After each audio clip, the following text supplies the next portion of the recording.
The Laundry is proudly produced by Strise, your AML automation software for faster onboarding, smarter monitoring, and growth without overhead.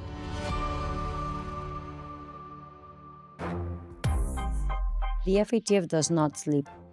The FATF is continuously working on the matters that we have to tackle.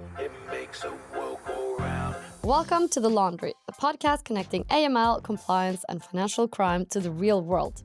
Imagine you've been given 2 years, that's 24 months or 730 days, to make a difference in the global battle against money laundering, financial crime, and corruption. The clock is ticking from the very moment you start the job. So where do you start? For some, the pressure could be too much, but this is all part of the pressure of being president of the Financial Action Task Force. I'm your host, Marit, CEO at Strise, and in this episode, we are asking what keeps FATF up at night. We'll be discussing the financial crime challenges today, setting goals and keeping them, and the solutions, both big and small. And to dive into this topic, I'm delighted to be joined by the current FATF President and Vice President, Elisa de Anda Madrazo and Giles Thomson.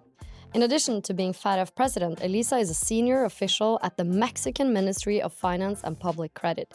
She has 2 decades of experience in the private and public sector. In the FATF, she has previously served as head of the Mexican delegation, co-chair of the Global Network Coordination Group, and vice president. And Giles, he has spent over 20 years in the UK civil service and is also director for economic crime and sanctions in His Majesty Treasury. He served as the UK head of delegation to the FATF since 2016 and was also co-chair of the Global Network Coordination Group. He's been the FATF Vice President since July 2025. Both Elisa and Giles have led their country's delegation to the FATF and have had a long-standing leadership role, so they have a lot of experience to share. Welcome to The Laundry, both of you. Wow, reading this, I'm like, oh man, I got so excited for this episode, and I'm so glad we could meet in person. Thank you very much for having us. And it's also very exciting to do this podcast with Giles. Yeah, also because now I just need to say it because this was the first interview you guys do together, right? You mentioned it in the beginning. Yeah, we've been working together for a couple of months, but this is the first interview we give together, and it's an opportunity to speak about how the leadership of the FATF coordinates and being strengths to the members and the global network. All right, so we are calling this episode, What Keep the FATF President Up at Night? So I'm just going to start by asking you, what keeps you up at night?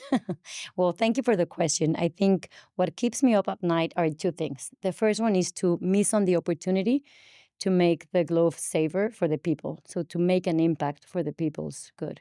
And the second one is that financial crime is just like water. It will move, the flows will move wherever they find cracks. And the issue is finding all those cracks and closing them. But it moves so fast with technology, with innovation, so that the challenge is just to keep pace with that. I've never heard anyone compare financial crime to water, but actually it's really good. It just flows like water. It will just find the cracks. Take the space, and if you close one crack, they'll find another one. And they have a lot of resources. So it's also a lot of pressure. And that pressure translates, for example, on corruption and the ability to corrupt officials in the public sector or in the institution. So it's really a challenge that we cannot take a break on.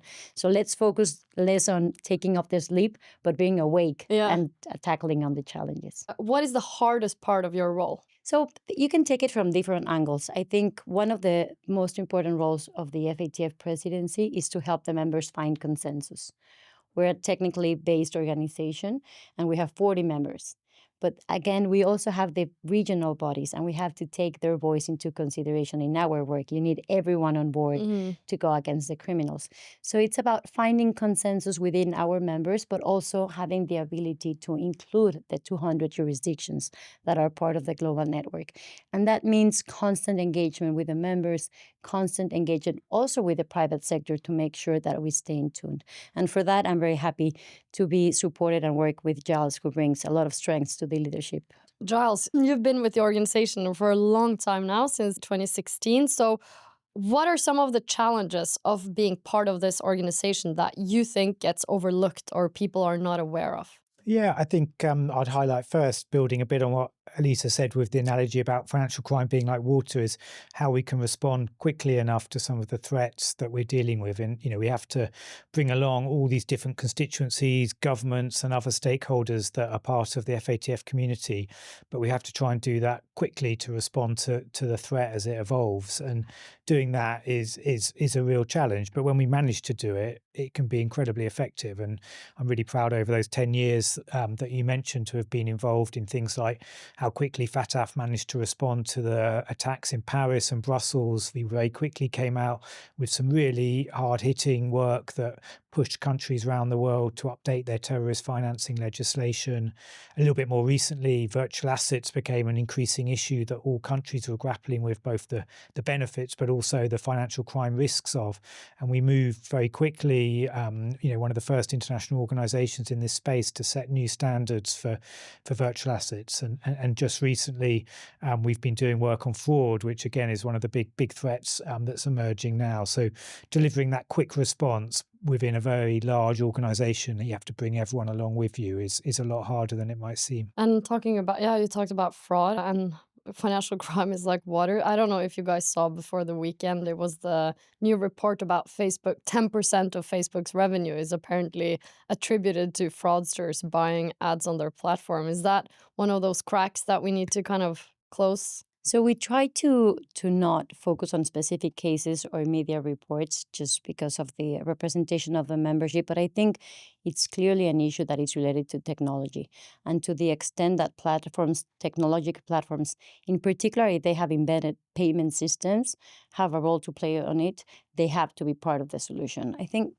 takeaway when you're fighting crime is that there are no bystanders. Everyone is part of the ecosystem, has a responsibility to it. You have set some big, ambitious goals for your presidency. Why don't you elaborate on some of those for our listeners who might not be familiar with it? Yeah, sure. I mean, the portfolio of the FATF is quite broad. And when you become a president, you can set which ones will be the priorities that you will be focusing on supporting the members. And I would say there's a couple that I can highlight or to start highlighting. One is the proportional application of the standards. And this sounds very academic and very technical. What it really means is that you need to have an adequate risk understanding of the matter to be able to mitigate it adequately. And of course, as any institution, any government, you have limited resources. So you need to make sure that you identify and assess the risk adequately and then implement the mitigating measures according to those risks.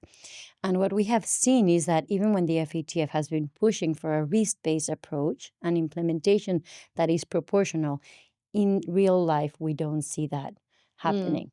So we need to move from having the standards that say that we need to be proportional, that we need to have a risk-based approach, to really moving into action, into how that is being implemented. And if you look at that, it has many dimensions. So one of them is financial inclusion. You need to make sure that you do close the door for criminals, but you leave it open for trade, for investment, for financial inclusion. So we don't want to push people into the dark, into unregulated markets. So financial inclusion and financial integrity really go hand in hand. They're two sides of the same coin. But the other thing that we've been working very closely in this presidency is what I referred at the beginning, making sure that we take the global network of 200 jurisdictions and really bring everyone on board. In particular, for regions that are not as represented in the FATF, for example, jurisdictions from Africa, the Caribbean. Under the Mexican presidency, we have invited guest jurisdictions to be at the table under their flags. And this really captures the nature of inclusiveness in the sense that they bring experiences and challenges that the economies and the governments that are at the table of the FATF might not be as exposed. So it really speaks to a membership that is aware that while we're setting standards, one standard for everyone, there's different challenges when you implement them, and you need everyone to be part of that solution. And the other two priorities I'll signal very quickly is the assessments. The FATF is moving into a new round of assessments. This means that all jurisdictions get assessed under these new rules. And on the other side is supporting the updated recommendation. And some of them relate to the issues that Giles was referring. Virtual assets, we regulated the sector and issued the standards.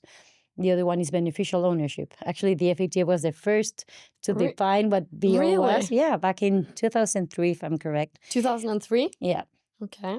And then other organizations have taken this definition of beneficial ownership, but clearly we needed stronger tools. Yeah, because we that's updated becoming them. like beneficial ownership is becoming like the core of any sort of AML legislation. It's so important. So just to give you an example, in the region that I come from, in Latin America, there's a study conducted by our regional body, CAFILAT, which is the CAFI of the FATF of Latin America, and they looked at all the convictions related to money laundering. So these are cases that have already been in court, and of those, 76%, the typology, this is the means that they used, the criminals to launder the money, had to do with using legal structures, arrangements, trust. So this... Yeah, it shows how important it is. It's so ingrained. It's one of the main ways in which criminals hide who is behind the resources. So we updated those standards and are working very closely with the jurisdiction to make sure they're rightly implemented and that we assess them in this round. And the last one is asset recovery, which has been a bottleneck of the system for long. And we all know that. So it's moving from an awareness that we know into solutions. So providing those tools for the authorities so that they can quickly identify the assets, freeze them, and hopefully bring them back to the victims. Yeah, I've seen so many like tabloid stories, in more tabloid newspapers where they show, oh, we estimate this much financial crime, the banks spend this much, and the government was able to recover, this tiny little piece. I've seen so many of those stories. So yeah, really exciting to hear about that. Giles, if you had to pick one of these priorities, which one is you are the most excited about for the next 2 years? Yeah, I mean, I'm really excited to be able to support Elisa and the FATF membership on the risk-based supervision work that she mentioned, because I think for the effectiveness of our regime, and by that I mean actually delivering real impacts on the ground in the fight against money laundering and terrorist financing, this has got the potential to be one of the most impactful things we can do, which is translating what we have as a good theory of the risk-based approach to help members and private sector actors, law enforcement supervisors act in a real risk-based approach. And I think Elisa mentioned some of the benefits this could have from financial inclusion perspective, where we see segments of the population or types of businesses not getting banking services because banks don't want to, they're on fear of the supervisors deciding that they're not applying sufficiently strict measures. But then, also you mentioned, and a lot of the people working in the private sector listening to this podcast, this will resonate with them, the huge amounts of money that are being spent in the UK, nationally, internationally on financial crime compliance. It will run into the billions of dollars.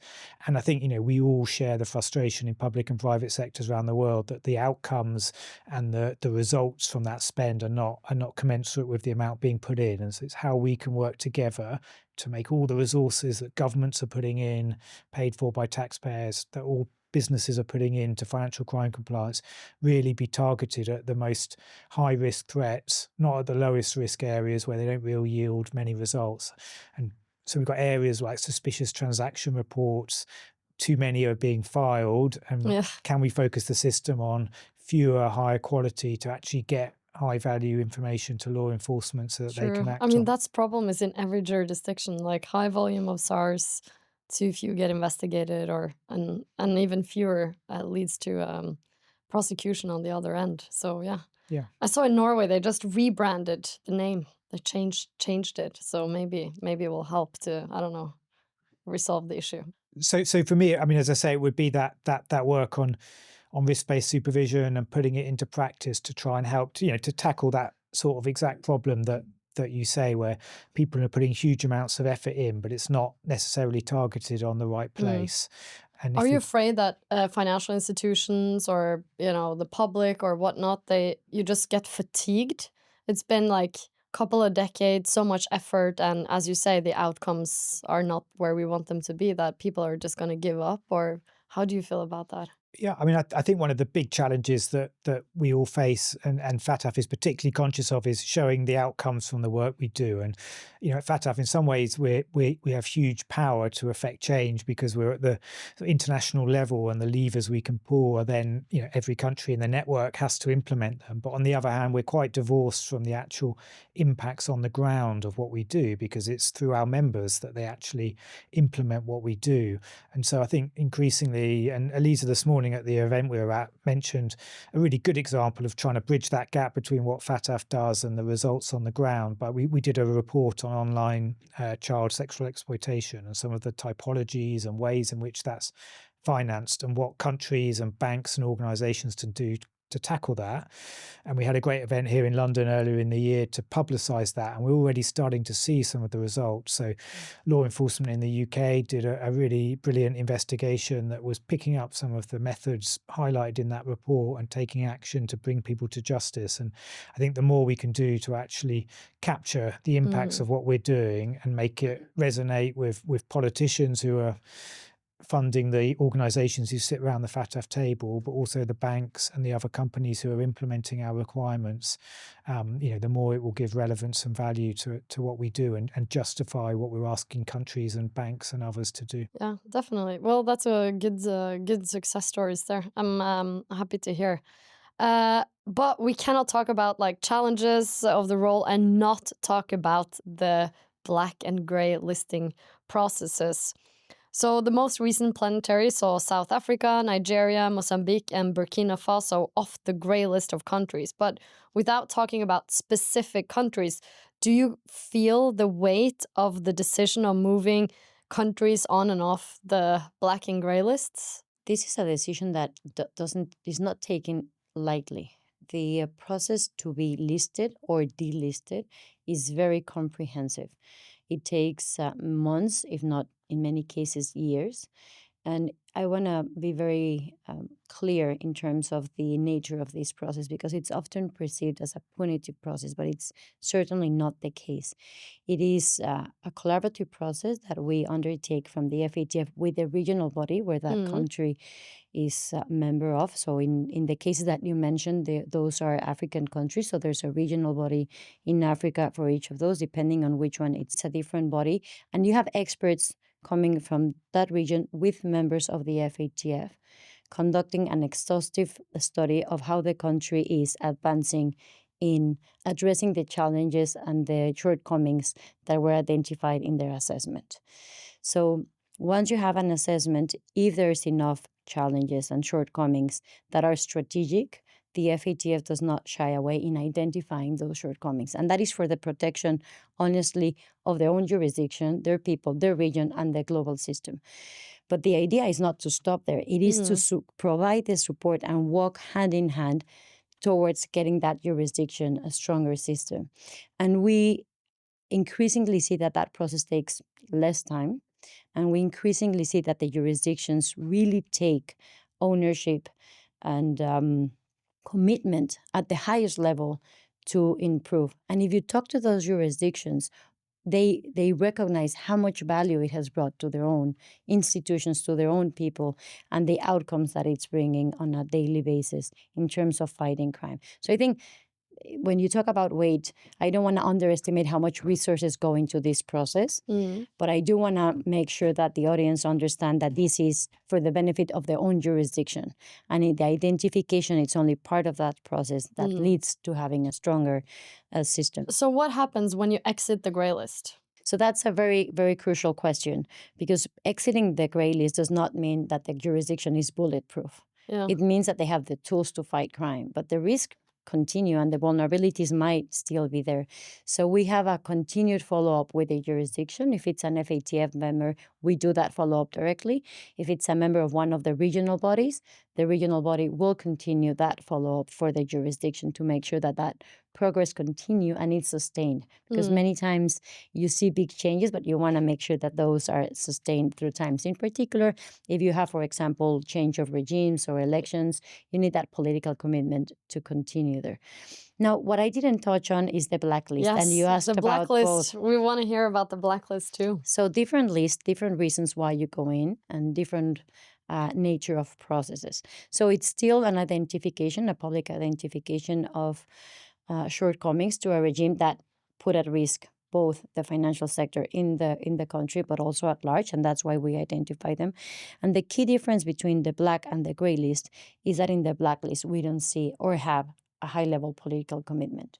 So in other words, we don't have the jurisdiction that it's pushing for that change. So that is what gets you into the blacklist. Once you are in the blacklist, then you have to address all the items in your action plan, which is the roadmap that we have identified for you to comply and then exit the blacklist. But that's how you move from a gray to a blacklist. It's the lack of political commitment. And then to exit, it's a similar process. You have to comply with all the action items of that plan. During your time, you've been with the organization for a long time. Are there any success stories that you can speak about that you've seen, been on the gray list, you worked with them, and it's kind of turned into a big success? Definitely. I think actually we've had some really positive recent ones linking it to, Elisa talked earlier about one of her initiatives to increase the inclusiveness of the global network. So letting more countries from around the global network into discussions in FATF, involvement in FATF. And there were two great success stories there. Just at our last plenary, Nigeria came off the grey list, and there's been huge commitment from them to make the necessary reforms. And it's a country facing huge challenges from terrorism and other threats. And their attitude, I have to say, has been fantastic from start to finish in terms of commitment to making the changes and seeing their very impressive lead representative empowered by her ministers and her government to make those changes with the political will behind it. And we really hope that they'll then carry that back to the West African region to be a leader. And perhaps a little bit closer to home for someone coming from the UK, just before that, we saw the Cayman Islands come off the grey list and similarly come on to be a guest jurisdiction. And it was fantastic seeing them contribute so constructively and positively to the FATF debates from their experience of being on the grey list. And and I think what we want to try and do in the future is enable those positive stories to be not just countries that have been on the list and come off in a better place, but before they actually need to go on the list, they get that political buy-in, that momentum, make those reforms to tackle the problem before they actually have to, because they've got on the list. And the more we can use these examples to encourage countries to act earlier before it's too late, the better. I mean, everyone loves success stories. Now I'm kind of picturing, some mountain turning into steel so the water won't find a crack through. I don't know. But yeah, success stories, it makes it worth it, right? When all that work and you can actually see some results. We need to talk about the plenary sessions. Lots of participants come together and you are, trying to solve real world problems. But how much work is it to kind of prepare this plenary session and guide everyone through them? So you mentioned the lack of sleep. I think these plenary sessions are where we get less hours of sleep. But the plenary sessions mark a calendar as an opportunity for the members to get together and to approve the work. Because again, we're a member-led organization that takes decisions by consensus. But that doesn't mean that the work in between plenaries dissipates or gets at a lower pace. The FATF does not sleep. The FATF is continuously working on the matters that we have to tackle. It can be either making sure that our standards are updated, so that's updating the standards. It can be assessing the risk and the trends to see how they're moving and where we need to alert our members or to give them better tools to tackle them, such as indicators like the report that Giles mentioned that has indicators for the financial institutions and the public sector to identify these situations. It can be assessing the jurisdictions. We're right now assessing jurisdictions. This year, we're going to be publishing 3 mutual evaluations at the end of the year. And it can be engaging with the private sector. So again, the FATF does not have a low pace, at least for the members. And in terms of the plenary, it is a melting pot. And I say melting pot not to trivialize or say it in an informal way. I mean it in the way that you bring jurisdictions with different legal, administrative, cultural frameworks that sit down to work under one mission, which is to make the lives of their people, of their citizens, and of the global society better. And that's where you find consensus, when you have different ways to see things, but a mutual commitment to improve and to find how we can set that standard. And the standards are at the floor. They're not prescriptive. They're the minimum tools that each jurisdiction has to have to fight crime within, but also to connect with each other. Because if your tools are not compatible with mine, then we won't be able to connect to combat the crime. So that is the mission that we have at hand. And the plenaries are between 5 and 6 days. They're full-day sessions, sometimes with very short break for coffee and lunch. And we work through all of these issues: assessments, reports, typologies, and very importantly, connecting with the jurisdictions of the global network and our observers. Because the FATF is part of an ecosystem. The FATF is not the beginning nor the end of fighting financial crime. It's one more piece of the puzzle. So we connect with Interpol, for example, that has an operational heavy focus. We connect with UNODC, with CTED, the Committee Combating Terrorism at the UN in New York, the OECD that has its own mandate in some aspects like tax evasion, bribe, and anti-corruption. We connect with the World Bank, the IMF, the IDB. So it's around 20 observers that sit this ecosystem, and we're also connecting with them to make sure that, importantly, we don't overlap, so that we use resources adequately, but also that we don't leave, vacuums where criminals can thrive. What about you? What do you see, Giles, in the plenaries? Yeah, no, it was fascinating seeing the last plenary as my first one in the vice presidency. And I think, previously being there as a head of delegation, it was always not just the meetings themselves, but there's just the huge value that you get out of it, because you meet everyone in the margins. You have breakfast with someone, you have lunch with someone, you meet someone afterwards, you have side meetings. And so it's not just the formal products and the formal agenda. It's, I always came back hugely enthused and energized from the ideas, because you learn from other countries and you learn from people in different supervisors, law enforcement. Is great. And then, the other thing which I've had, saw at firsthand just in July as vice president was, I always knew it, but I saw just the extraordinary work that goes on behind the scenes to make this event happen. So we've got quite a small but incredibly hardworking secretariat based in Paris for the FATF, whose job it is to put these events on, and it's no mean feat to host however many hundred people we've got over 4 or 5 days and keep the show on the road. And for them, it really doesn't stop, because no sooner have we done the plenary than the next thing in the calendar's ticking along. So very impressive behind the scenes. Okay, we will be right back to talk about the solution to some of the challenges that our guests hope to achieve in the next 2 years. Don't go anywhere. I want to introduce you to a game changer in the compliance and portfolio risk management, the Strise Portfolio Health Dashboard. This new feature gives you comprehensive overview of your portfolio risk right from your Strise homepage. What we've built is tackling 3 of the most critical challenges we all face when it comes to portfolio health. 1, the lack of visibility into portfolio level risk. 2, relying on time-consuming and fragmented data sources. 3, missed compliance obligations due to unclear and inaccessible data. From feedback with compliance officers using our product, we know that having access to a central view is vital in being able to quickly identify PEPs, sanctions, and risk levels across all entities, so you can quickly identify high-risk accounts that need immediate attention. And for those of you working as risk analysts, it's likely that you'll want to be alerted about any up-and-coming reviews for high-risk accounts to ensure a timely and effective risk management. That's exactly why we've created the Portfolio Health Dashboard. Stay tuned for what's next. Welcome back, listener. We've talked about the challenges and pressures of FATF. Let's now look at the potential solutions.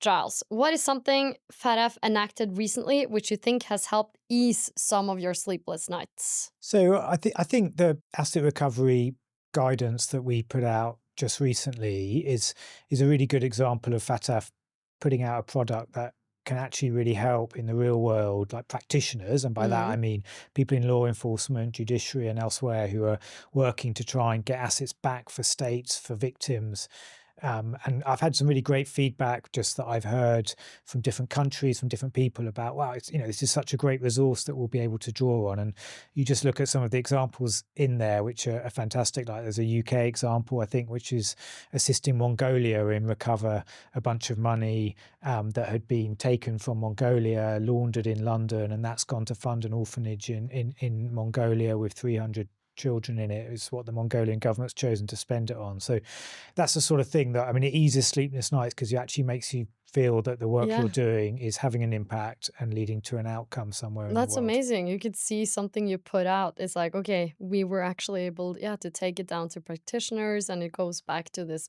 like very specific initiative. That's amazing.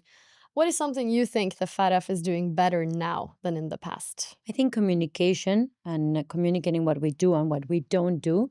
So like transparency around... Transparency. I think the FATF has increasingly gained spotlight and awareness on the role and the impact that we have. And I think there's a lot of merit in terms of the resources, limited resources that we have, and the high impact that we have on the ground. And this can be explained on the fact that, as we mentioned, and Giles and myself, we're public servants. So these are members that are on a daily basis dealing with this at home with their own challenges, that are moving an organization. So we're very up to date and very agile in the response. Giles mentioned how we responded to the terrorist attacks of November 15 and Brussels 16. And if you take it back to 9/11 in 2001, 4 weeks after the attacks, the FATF had already issued standards for combating terrorist financing. Really? It took that? Yeah, that was amazing. That's very quick. If you take it back to virtual assets in 2014, which is ages if you're speaking in virtual assets world, we had already issued a report saying, this is a risk. This is how we have to be alert of it. And by 2018, we already had a definition, a standard, asking for the governments to regulate, to supervise, and to report on this for the private sector that finalized in 2019. This is ages, again, in the virtual assets world. So that agility allows us to continuously issue tools for the public servants and the private sector. Giles mentioned the guidance on asset recovery that was published just a couple of weeks ago. We invite you to consult it. Also, we issued a toolkit on money laundering and national risk assessment, that this is very important for the private sector and the public sector to prioritize resources to address the highest risks. So how do you deal when you have limited resources and a lot of money laundering risk? We also issued 2 very important reports this year on risks, on terrorist financing and schemes to evade sanctions on proliferation finance. These really have a picture of the global risk that will allow governments and the private sector to mitigate those risks better. So I would say that it's continuously that we're issuing these resources, because it's part of our job. It's not only setting the standards, but making sure that we provide the guidance and accompanying jurisdictions and the private sector to implement it. And when I say that we are better at communicating, I think the fact that we have leadership, just as us and others that have been behind us, reaching out to the private sector, engaging in this kind of media communications, is because we understand that the FATF needs to be also close to the private sector. And that is not only talking to them, but talking with them. So today, as Giles mentioned, we were at an event, and that's with the private sector. So we're increasing our consultations, our engagement with them, and us that were in the leadership position, together with the co-chairs. We have 10 fantastic co-chairs divided in 5 working groups. We are a bridge where we're communicating messages, but also taking that feedback back to our members on the challenges and the opportunities that we see at hand. So I think that's an area that we are doing better.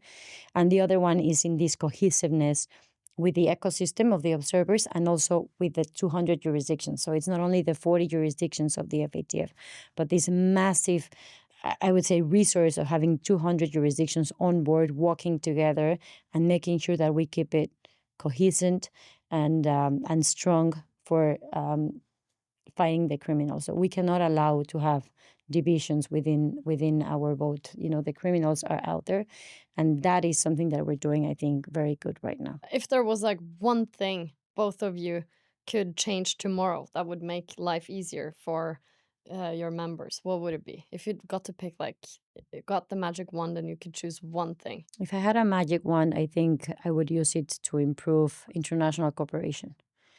It's quite archaic. It takes a long time, and we cannot afford to be spending so much time using old processes for a world that is moving so fast. And it is a challenge for authorities and governments to move to the speed that we need them to. So I would use that magic wand to fast Increase the forward. speed, To increase the speed to a fast. What about you, Giles? So I think for me, it would be information sharing. Like there's huge amounts of information available, but it's stuck in individual institutions in the private sector. Banks can't freely share information about financial crime risk between themselves, and it's stuck within the public sector where different agencies struggle to talk to each other.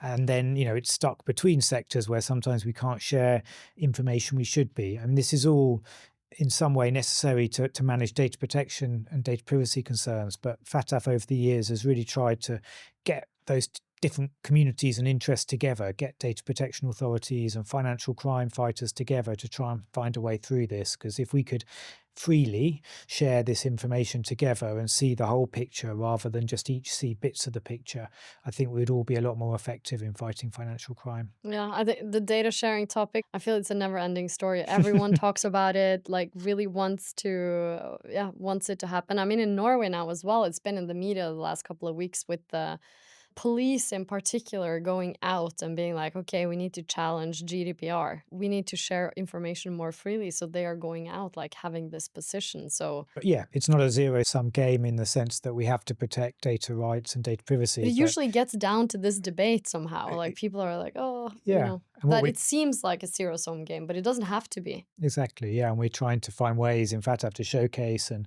identify how we can make it a win-win game, how you can advance information sharing without sacrificing on your data privacy. And it's But that's coming a an long way. incredible challenge. I mean, you need to navigate like local EU legislation, and there's US legislation, and there's like philosophical or moral decisions in there. I mean, it's such a complex matter. How do you attack it? You will always have friction between agendas, and that shouldn't be something that stops us from moving forward. So I think Giles is completely right in saying we need to conciliate the agendas, and the FATF has recognized this in recommendation 2. We actually had changes and updated the recommendation in 2016 to make sure that the governments have a clear standard that says that they need to coordinate the data protection agenda with the AML CFT agenda. Now, the trick is how you do it, how you unfold it. And one challenge that is at the FATF level, I think I perceive it at least, is that there's no specific interlocutor for data protection and privacy. Of course, at the European level, you have it, but globally, you don't. No. So that is a challenge when you're trying to set the agenda. So the FATF, under this scenario, is taking the leadership with others in this ecosystem, the FSB and the OECD in particular, in creating a forum to make sure that we speak about it and find ways forward. The Executive Secretary, Violaine Clerk, is working very closely with this agenda. And we have issued documents that say on information sharing, how can you do it while protecting data protection and privacy? We have 2 important papers from 2022. And we also issued recently a handbook on international cooperation that also speaks on information sharing, and it says how can you promote that exchange while using technologies to protect the information, to do it in a secure way. So to the extent that we can, in every piece of work that merits it, we are including this agenda to make sure that it's not something that slows us down. Going from data protection to talking a bit about AI, at this moment in time, is AI costing you more sleepless nights or helping you sleep better? It depends on whether you use it or not. I mean, it's very clear, there's no question to it, that criminals are using this tool, AI, and technologies, and that makes their job better, faster, and that is a big challenge. Now, the authorities can also use these technologies and are increasingly starting to use it or continue to use it, not at the speed that it would be ideal to have them. So actually we spoke about this in the plenary because there's a report by the World Bank that was published. It was now published 2 days ago, and they surveyed the supervisors in terms of technologies, and very few are using technologies to detect and to prevent these crimes. They're using them to summarize information, to compile information, but not really the way it should be used. And on the other side, it's perceived, AI and its use for fraud is perceived as the highest risk for the customers in terms of the use of AI. So there's a disparity there. But I think more and more the FATF is pushing for the use of this technology. So it's instead of frightening us, it enables us to fight better. And we just issued actually a paper after this plenary that precisely speaks about the use of AI and deepfakes for the enabling the fight against AML CFT. We are nearing the end. We're actually a little bit over time, I see. So you guys will have to leave soon. But before we end this episode, I'm going to dish out some quick fire questions for you guys. So I will say something and you will say the first thing that comes to mind. What was the last challenge/issue that kept you both working late? I think fraud and its increasing number in the jurisdictions is keeping us awake to make sure that we feed that with an adequate response. Yeah, I mean, it's the same, I'm afraid. And we had it in my national capacity a couple of weeks ago. We did a major action trying to tackle fraud against UK people from Southeastern Asian scam centres. Which was, really important. It's crazy, those reports about those South Asian scam centers. It's wild. Yeah, you've got all sorts of criminality wrapped up, from human trafficking, forced labour to cyber fraud and all sorts in one place happening. Finish the sentence. FATF's greatest tool is? The 200 jurisdictions that encompass our global network. It's technical focus to navigate through a really difficult geopolitical context to keep focused on results. Finish this sentence. FATF's biggest threat is? Not being fast enough, which I mentioned at the beginning. The financial crime is like water. It moves very quickly, finds the cracks, and we need to be as fast as them.